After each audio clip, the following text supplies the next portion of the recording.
Hi everyone, my name is Bharti Chaudhary and today we are going to discuss question number 6 of the graded assignment sheet of week 6.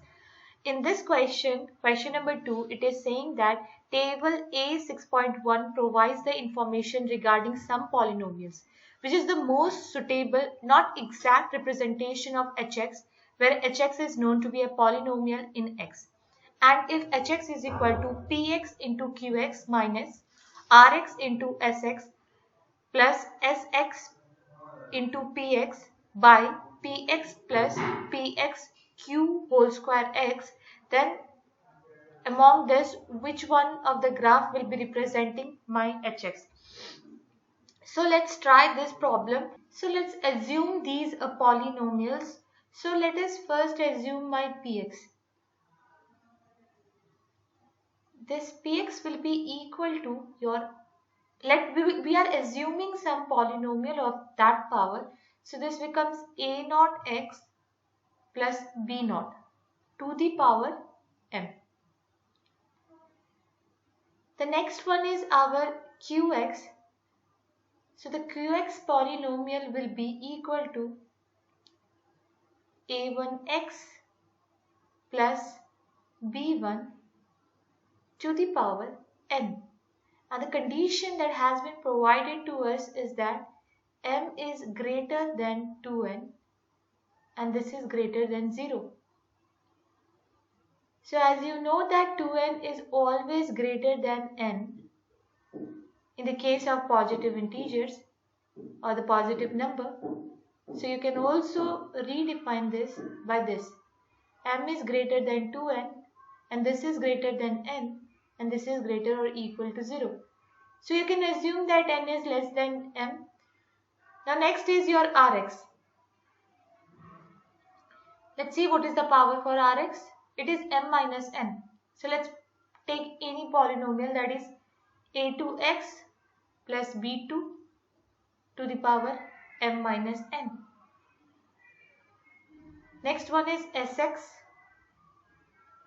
which is equal to a3x plus b3, and the power for this polynomial has been given as 2 to the power n, 2n. So let's put down the value. Now these are the polynomials that we have assumed, and now let's find out hx. Now hx is equal to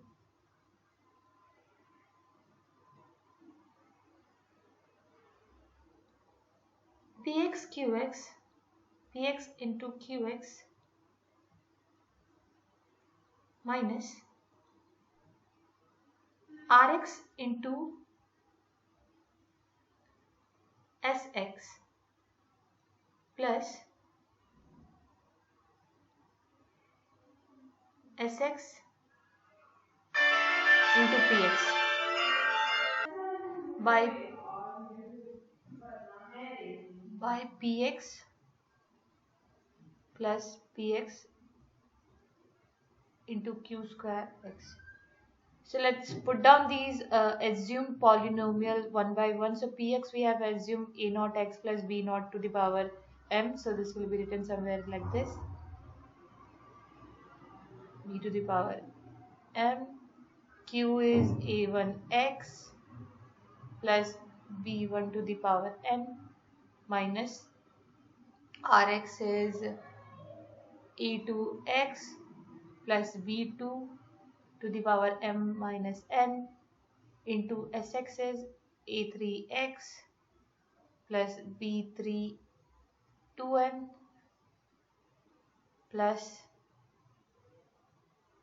a3x plus b3 to the power 2n, and our px is given again, that is a naught x plus b naught by m whole of to the power by. Now px is again given a naught x plus b naught to the power m plus a naught x plus b naught to the power m, and q is our a1x plus b1 whole to the power 2n because square is given. So now the basic idea to solve this question is that there are two polynomials. First of all, what we are going to do, we will be checking that what is the highest power in the numerator and what is the highest power in the denominator. Now let's see one by one. If you take out the x common, or if you want to take out the highest power of this term, that is px into qx, we are going to obtain that is m plus n. That will be so obvious because here a dot to the power m x to the power m into a1 to the power n x to the power n, when they multiply, so the highest power that you are going to obtain for this product of polynomial is m plus n. Moving on to the next one, here the product of polynomial is Rx and Sx. So when you multiply this, the highest power that you are going to get is m minus n plus 2n, which will give you again m plus n. Fine. So they both of the polynomial have the same degree, that is m plus n. Let's check out for this one. This one gives you 2n and here it's m. So it will become m plus 2n. We are talking about the power, highest power on the x. Fine. So here one term px qx, you are going to get m plus n. The next term that you are obtaining is again m plus n, and the third term that you are obtaining is m plus 2n. So the highest power that you are getting in the numerator is m plus 2n. Now let's see the same thing. What will be the highest power in the denominator side? So this gives you m and this gives you m plus 2n. Fine.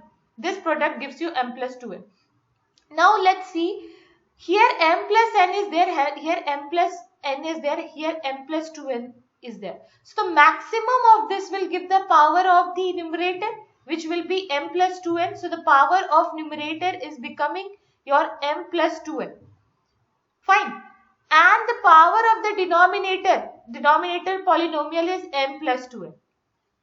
So in these two cases, one thing you have to apply your logic, that the down polynomial is dividing exactly your numerator.